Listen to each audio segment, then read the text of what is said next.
পূর্ব ইউক্রেনের প্রতিরক্ষা ব্যবস্থা ভেঙে পড়ছে। পূর্ব ফ্রন্টে রুশ ড্রোন ও আর্টিলারির চাপ সহ্য করতে না পেরে ৩৮তম মেরিন ব্রিগেডের ২৫ জন সৈন্য পরীক্ষা থেকে হাত তুলে বেরিয়ে আসে। তাদের অবস্থান ছিল সম্পূর্ণ বিচ্ছিন্ন। খাদ্য, গোলাবারুদ, চিকিৎসা, এমনকি রিইনফোর্সমেন্ট কোনো কিছুই আর পৌঁছাচ্ছিল না। কমান্ড চেইনও অকার্যকর হয়ে পড়ে।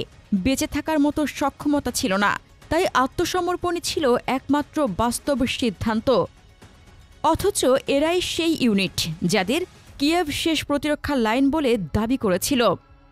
রাশিয়া একই সময়ে পোক্রোভস্ক অঞ্চলে অতিরিক্ত ইউনিট স্থানান্তর করে। ইউক্রেনের বিশেষ বাহিনীকে কম সাপোর্ট নিয়ে সামনে পাঠানো হয়, ফলে তাদের ক্ষতি ব্যাপক হয়। একাধিক সেক্টরে প্রতিরক্ষা দুর্বল হওয়ায় রুশ ইউনিটগুলো ছোট ইনফিল্ট্রেশন গ্রুপ দিয়ে অপারেশন পরিচালনা করে। ৩ থেকে ৫ সদস্যের মোটরাইজড রুশ টিম মোটরসাইকেল, এটিভি, মপেড এবং হালকা যান ব্যবহার করে দ্রুত মাঠের ভেতরে ঢুকে পড়ে। তাদের লক্ষ্য ছিল পরীক্ষার দুর্বল পয়েন্ট চিহ্নিত করা এবং ইউক্রেনীয় ইউনিটগুলোকে বিচ্ছিন্ন করা। এই কৌশল কার্যকর হচ্ছে কারণ ইউক্রেনীয় বাহিনীর জনবল এখন সংকটে এবং প্রতিটি সেক্টর ধরে রাখতে তারা ব্যর্থ হচ্ছে। পোক্রোভস্ক পূর্ব ডোনেস্ক ফ্রন্টের সবচেয়ে গুরুত্বপূর্ণ লজিস্টিক হাব। পশ্চিম দিক থেকে সরবরাহ ট্রান্সফার করার প্রধান রুট এখান দিয়ে যায়। শহরটি শিল্পাঞ্চলের কেন্দ্র এবং দেশের বড় কয়লা খনি এখানেই অবস্থিত। সামরিক দৃষ্টিকোণ থেকে শহরটির পতন কিয়েভের প্রতিরক্ষা পরিকল্পনার উপর সরাসরি আঘাত। শহরটি গত ১ বছরেরও বেশি সময় ধরে রাশিয়ার কোল্ড ড্রোন কৌশলের টার্গেট ছিল।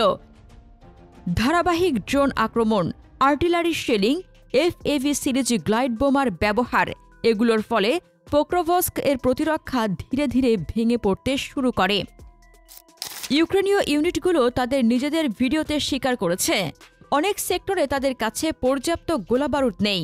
অনেক স্থানে কমান্ড নির্দেশ এক এক জায়গায় এক এক রকম এবং সরবরাহ বন্ধ হয়ে যাওয়ায় অবস্থান ধরে রাখা অসম্ভব হয়ে গেছে।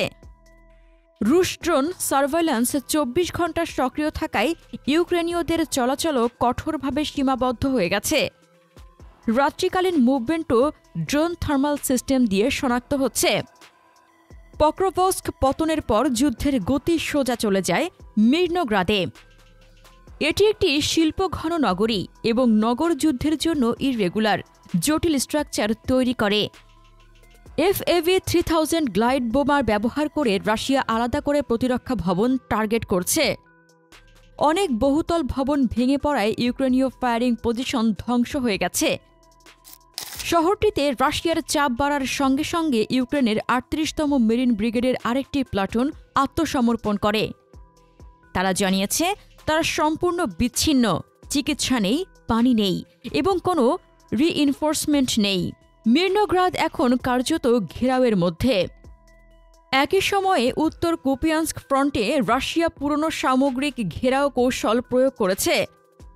রুশ ইউএভি আগে টার্গেট শনাক্ত করে, এরপর আর্টিলারি, কামিকাজে ড্রোন এবং ছোট ক্লিয়ারেন্স টিম দিয়ে আক্রমণ চালানো হয়। ওস্কিল নদীর পাশে অন্তত ২০ জন ইউক্রেনীয় সৈন্য নিহত হয়েছে। কিয়েভ এসওএফ ইউনিট পাঠিয়ে ঘেরাও ভাঙার চেষ্টা করেছিল, কিন্তু রাশিয়ার ৬৮তম motorized rifle division FPV drone দিয়ে তাদের থার্মাল ক্যামোফ্লেজ ভেদ করে শনাক্ত করে। ফলে তারা বাধ্য হয়ে পিছু হটে। খার্কিভ ফ্রন্টের চ্যাসিভিয়ার শহর এখন ধ্বংসস্তূপে পরিণত হয়েছে। শহরের উপর রাশিয়ার একতরফা আগ্রাসনের ফলে ৫৭তম মোটরাইজড ব্রিগেড মাস সারেন্ডার করেছে, যা খার্কিভ অঞ্চলের সবচেয়ে বড় সামরিক পতন। ভিডিওতে দেখা যায় ইউক্রেনীয় ইউনিটগুলো ভবনের ধ্বংসস্তূপের মধ্যে লুকিয়েছিল, কিন্তু শেষ পর্যন্ত তারা বেরিয়ে আসে এবং আত্মসমর্পণ করে। রাশিয়া এখন সামরিক কৌশলের পাশাপাশি মনস্তাত্ত্বিক চাপও ব্যবহার করছে। এমএলআরএস রকেট ক্যাসিং দিয়ে হাজার হাজার সারেন্ডার লিফলেট ইউক্রেনীয় অবস্থানে ছড়িয়ে দেওয়া হচ্ছে। এফপিভি ড্রোনও লিফলেট বহন করে পরীক্ষার ঠিক ওপরে ফেলে আসছে। এগুলো ঐতিহ্যগত মনস্তাত্ত্বিক যুদ্ধ হলেও ড্রোন ও গ্লাইড বোমার সমর্থনে এটি ইউক্রেনীয় ইউনিটগুলোর মনোবল দ্রুত ভেঙে দিচ্ছে। পোক্রোভস্ক এবং মির্নোগ্রাদের পতনে কেন্দ্রীয় ডোনেস্ক প্রতিরক্ষা কার্যত ভেঙে গেছে। রাশিয়া কম ক্ষয়ক্ষতিতে দ্রুত অগ্রসর হচ্ছে এবং তাদের কৌশলগত অবস্থান আরও শক্তিশালী হচ্ছে। ইউক্রেনের সরবরাহ চেইন, জনবল এবং প্রতিরক্ষা লাইনের চাপ প্রতিদিনই বাড়ছে। কিয়েভ এখন আন্তর্জাতিক সহায়তার উপর নির্ভরশীল, কিন্তু আইএমএফ ও পশ্চিমা ব্লকের রাজনৈতিক ভাঙনের ফলে সেই সহায়তা কমছে। এই অবস্থায় ডনবাস ফ্রন্ট ধরে রাখা অত্যন্ত কঠিন। রাশিয়ার পোক্রোভস্ক, মির্নোগ্রাদ, কুপিয়ানস্ক অগ্রগতি শুধু ইউক্রেনের প্রতিরক্ষায় ভাঙন তৈরি করেনি, এটি সরাসরি ন্যাটোর কৌশলগত হিসেবকেও চাপের মুখে ফেলেছে। পশ্চিমা বিশ্লেষকরা স্বীকার করছে রাশিয়া এখন পূর্ব ফ্রন্টে অপারেশনাল মোমেন্টাম দখল করেছে, যা ন্যাটোর দেওয়া অস্ত্র, প্রশিক্ষণ এবং ইন্টেলিজেন্স সমর্থনের কার্যকারিতা নিয়ে প্রশ্ন তুলছে। বিশেষ করে এফএভি গ্লাইড বোমা, এফপিভি ড্রোনের মিশ্র অপারেশন এবং ছোট ইনফিল্ট্রেশন ইউনিটের কারণে ইউক্রেনের প্রতিরক্ষা দ্রুত ভেঙে পড়ছে। কিন্তু ন্যাটো এর জবাবে কোনো কার্যকর পাল্টা কৌশল দিতে পারেনি। ন্যাটো দেশগুলো অস্ত্র সরবরাহে দেরি করছে, রাজনৈতিক দ্বিধায় ভুগছে এবং জনবল সংকটে ইউক্রেন তাদের দেওয়া অস্ত্র চালানোর মতো পর্যাপ্ত বাহিনীও পাচ্ছে না। রাশিয়ার এই ধারাবাহিক বিজয় ন্যাটোর বিশ্বাসঘাতকতাকে চ্যালেঞ্জ করছে। বিশেষ করে পূর্ব ইউরোপের মিত্ররা প্রশ্ন তুলছে, ন্যাটো কি সত্যিই রাশিয়ার বিরুদ্ধে দীর্ঘমেয়াদী যুদ্ধ ঠেকাতে পারবে, নাকি জোটের সামরিক সহায়তা শুধু প্রতিরক্ষা বিলম্বিত করছে, বাস্তব পরিস্থিতি পরিবর্তন করতে পারছে না। বর্তমান সামরিক বাস্তবতা খুব স্পষ্ট। রাশিয়া অপারেশনাল মোমেন্টাম অর্জন করেছে এবং ইউক্রেনের প্রতিরক্ষা প্রতিদিনই আরও সংকুচিত হচ্ছে। পরবর্তী লক্ষ্য হবে বাকি শিল্পাঞ্চল ও লজিস্টিক রুটগুলো ভেঙে ফেলা। পরিস্থিতি পরিবর্তন করার মতো কোনো তাৎক্ষণিক সক্ষমতা ইউক্রেনের হাতে নেই। যুদ্ধের পরবর্তী পর্যায় হবে আরও কঠোর এবং আরও রণনৈতিকভাবে একতরফা। পূর্ব ইউক্রেনে পরিস্থিতি এখন স্পষ্ট। রাশিয়া অপারেশনাল মোমেন্টাম পুরোপুরি দখলে নিয়েছে এবং ইউক্রেনীয় প্রতিরক্ষা একাধিক সেক্টরে ভেঙে পড়ছে। পোক্রোভস্ক, মির্নোগ্রাদ ও কুপিয়ানস্ক এর পতন শুধু স্থানীয় পরাজয় নয়, এটি কিয়েভের দীর্ঘমেয়াদী প্রতিরক্ষা পরিকল্পনার ভিত্তিকেই দুর্বল করেছে।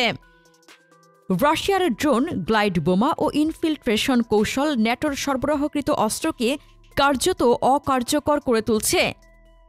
আর পশ্চিমা দ্বিধা ও জনবল সংকট ইউক্রেনকে আরও অস্থিতিশীল করছে। এখন প্রশ্ন হল, ইউক্রেন কি এই চাপ সামাল দিয়ে প্রতিরক্ষা পুনর্গঠন করতে পারবে, নাকি রাশিয়ার পরবর্তী ধাক্কাতেই ডনবাসের মূল প্রতিরক্ষা সম্পূর্ণভাবে ধসে পড়বে? প্রিয় দর্শক, রাশিয়ার এই ধারাবাহিক অগ্রগতির মুখে ইউক্রেন কি নতুন কৌশল তৈরি করতে পারবে, নাকি পুরো ইউক্রেনের পতন এখন শুধু সময়ের অপেক্ষা? আপনার মতামত কমেন্টে জানান।